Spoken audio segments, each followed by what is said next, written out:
سلام علیکم.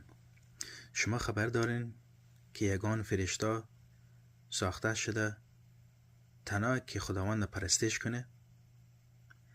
یگان فرشته که هسته هر کار و گپ که خداوند میگه یا باز میکنه، اما یگان تا جور شده بوده تنها که خداوند پرستش کنه. به جای پرستش کردن یا دیگه زندگی ندارن، دیگه کار نداره، دیگه وظیفه نداره.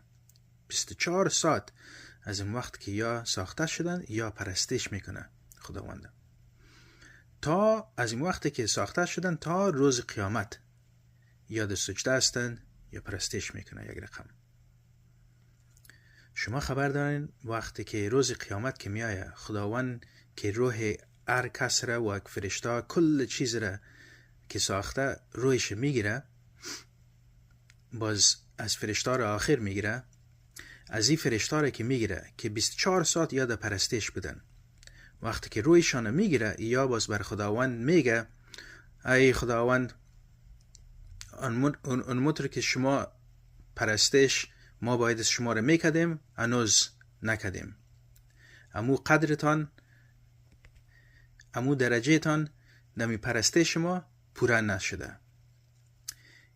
شما سیر کنید، شما بشنوین که یا فرشته که 24 ساعت و به هزاران سال یا در پرستش هستن، این می گپشان هسته، و ما و شما که 50 60 70 80 سال زنده هستیم و به بسیار بسیار کم ما خداوند پرستش میکنیم.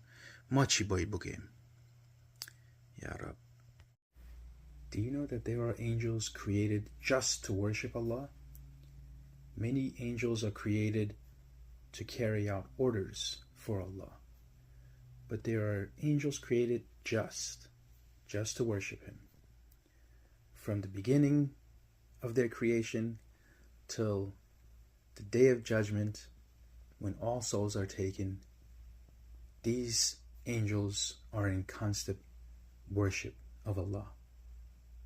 And when their soul is about to be taken for the day of judgment, before the day of judgment to begin,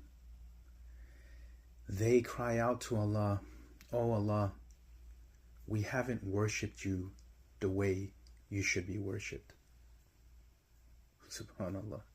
What are we to think? What are we to say? How are we to feel?